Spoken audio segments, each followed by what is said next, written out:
Parlons aujourd'hui d'une information importante qui pourrait contribuer à la confusion alors que tu as décidé donc de reconnecter aux sources, d'ouvrir la porte et de grandir, n'est-ce pas? Voici une information que je vais partager qui va beaucoup t'aider. Pourquoi? Parce que ça va t'aider vraiment à différencier tous les types d'enseignements sur lesquels tu tombes, tu vois. Et donc, souvent, tu as l'impression que ces enseignements contrastent ou soit ils contrastent, soit ils se contredisent ou quoi que ce soit. Alors, ce qui est responsable de ça derrière, bien entendu, si on enlève aussi ceux qui enseignent du faux, ok, si on enlève tous ceux qui enseignent du faux, derrière la confusion où tu rencontres différents enseignements qui ont l'air de contraster ou de se contredire ou finalement qui te rendent confus, en réalité, il y a la notion de la dimension, ok, de la dimension tout simplement, ok. Alors, la dimension, qu'est-ce que c'est? C'est qu'au fur et à mesure que tu es en train d'ouvrir, donc moi je te vois comme quelqu'un, quand tu retournes à la source, je te vois comme quelqu'un qui est en train d'ouvrir différentes portes, ok? Et tu le fais par ta conscience, c'est ta conscience qui fait ça. Elle ouvre des portes et certaines portes en fait sont à un niveau très élevé, ok? Alors, parfois, tu ouvres une porte, ta conscience justement réalise une certaine chose parce que quand tu ouvres une porte, c'est de nouvelles connaissances que tu as accès, ta conscience réalise ces choses-là et il y a un certain nombre, vraiment un réveil se fait, n'est-ce pas? Maintenant, tu peux tomber sur d'autres enseignements qui ont l'air de dire autre chose que ce que tu venais de découvrir. J'appelle ça vraiment, c'est la notion de dimension qui rentre en jeu. Pourquoi? Parce que il y a différentes portes et donc quand tu gravis, alors j'ai pas envie de dire gravis les échelons, mais c'est une manière de parler de ta progression dans le retour aux sources, ta progression dans ce retour aux sources qui te permet véritablement d'élever ta conscience au fur et à mesure, ok? Il y a vraiment une notion de dimensions qui sont supérieures, ok? Alors allons-y, on va les voir ces différentes dimensions-là, ok? La plus populaire, la première, la plus populaire, la plus maintenue, la plus connue, c'est la 3D, la dimension 3. Eh bien, c'est ce que une certaine élite veut maintenir, ok? Tout le monde là-dedans. Une certaine élite veut maintenir la masse dans la dimension 3D. Et voilà pourquoi quand on parle de prise de conscience, c'est que tu es en train de sortir définitivement de la 3D. Ok? Qu'est-ce qu'il y a dans la 3D? Dans la 3D, il y a la peur. La peur est très présente. La peur est le moteur dans la 3D de nos actions. Ok? On vit avec la peur. On est régulier au travail parce qu'on a peur de perdre l'emploi. Donc finalement, il n'y a même plus...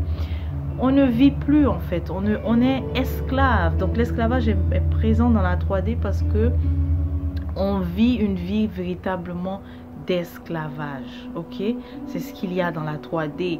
Et voilà pourquoi l'élite veut maintenir la masse dans la 3D parce que tu es esclave, tu n'es pas libre, donc tu agis pour tel, tu as peur donc, et donc tu agis, et quand tu agis, ça bénéficie, ok, aux énergies de l'élite, ça bénéficie aux égrégores de l'élite, voilà.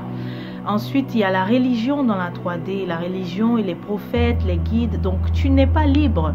Si tu n'es pas libre, tu as véritablement besoin d'une religion, tu as besoin de prophètes pour te guider, tu comprends? C'est ce qu'il y a dans la 3D, tu n'es pas libre. Nous sommes enfin, les gens sont esclaves.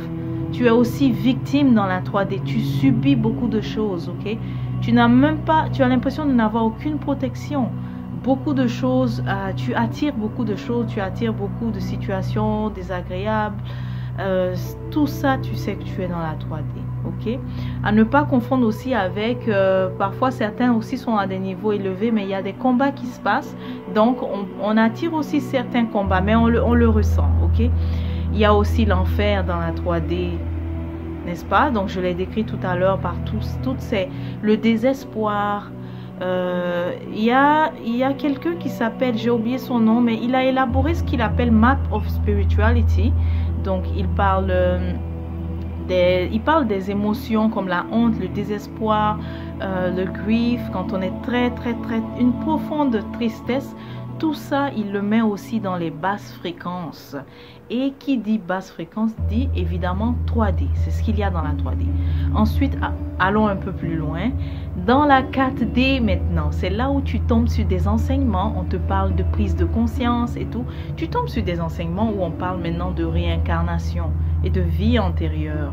On te parle aussi des anges gardiens parce que c'est des entités créées, c'est des égrégores en fait qui dérivent, je dirais pas qui dérivent, mais créées sous le modèle des Néthéros, ok? Elles sont présentes là dans la 4D, c'est ce que tu découvres, tu vois des enseignements qui parlent de ça. C'est ça vraiment la 4D. Dans la 4D aussi, on commence à apprendre également à méditer. On est curieux. On sait que ce qui était dans la 3D était faux et qu'il faut maintenant se libérer. Ok? C'est ce qui arrive dans la 4D. Maintenant, dans la 6 et la 7e dimension, donc tu es en train d'ouvrir plus de portes supérieures dans la 6 et la 7, tu as conscience de tes chakras. Tu commences à ressentir certains chakras aussi, les 7 principaux. Et 6 et 7, ce qui se passe, c'est que tu réalises aussi le pouvoir du maintenant. Le pouvoir du maintenant. Tu réalises que dans la 4D, on me parlait de vie intérieure, on me parlait du fait que oui, nous nous réincarnons. Mais tu commences à réaliser que beaucoup de choses se passent dans le présent, le pouvoir du présent.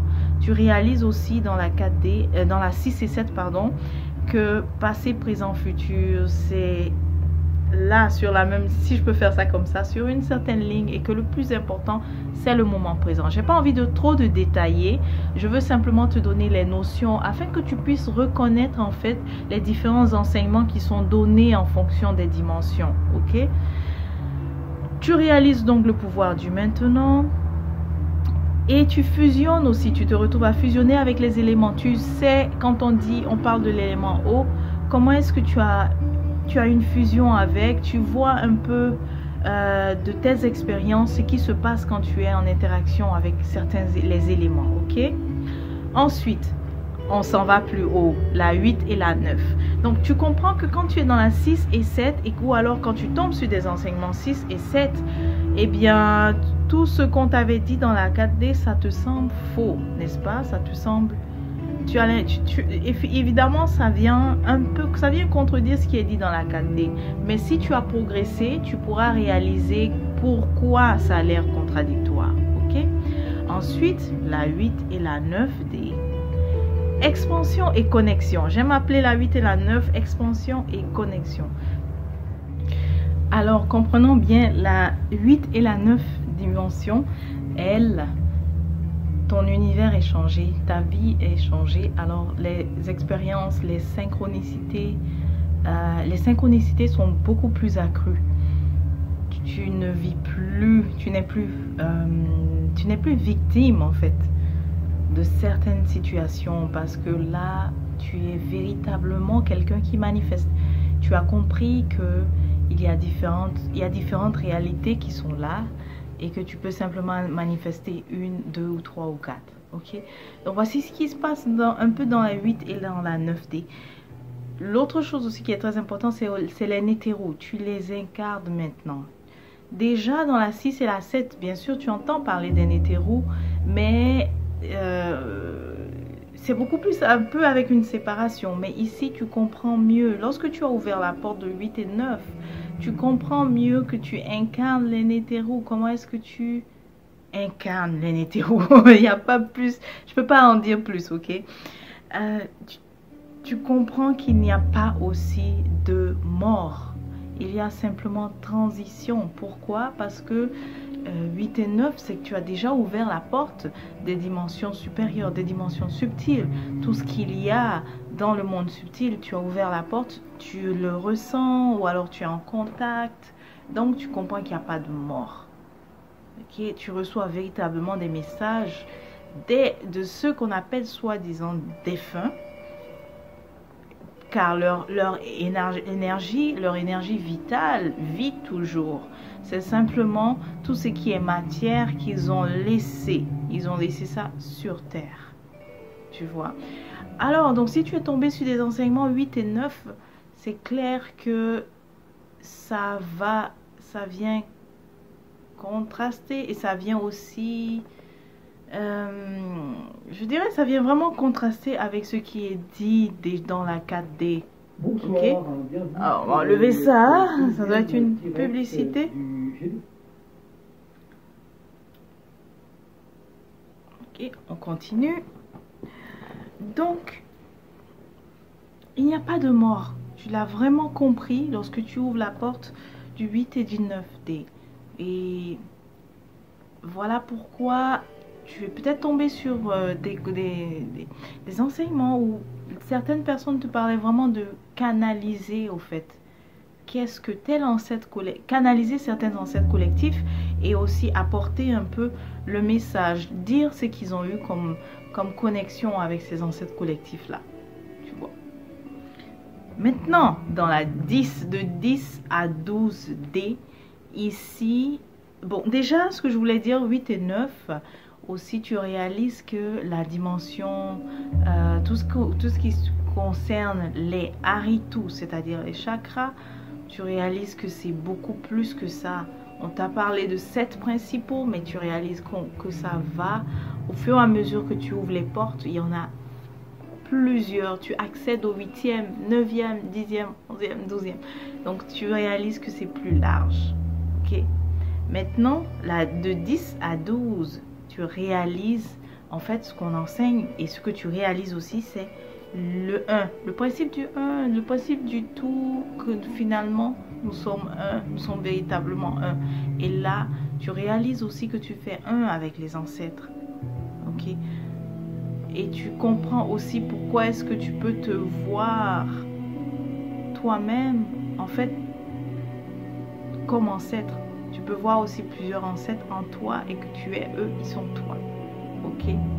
Voilà. Donc, c'était ça au sujet des dimensions. Évidemment, il y a beaucoup plus à dire, mais j'ai voulu donner déjà quelques petits éléments pour commencer afin que ça t'aide à ne plus vivre de confusion lorsque tu apprends, tu vas à la reconnaissance directe.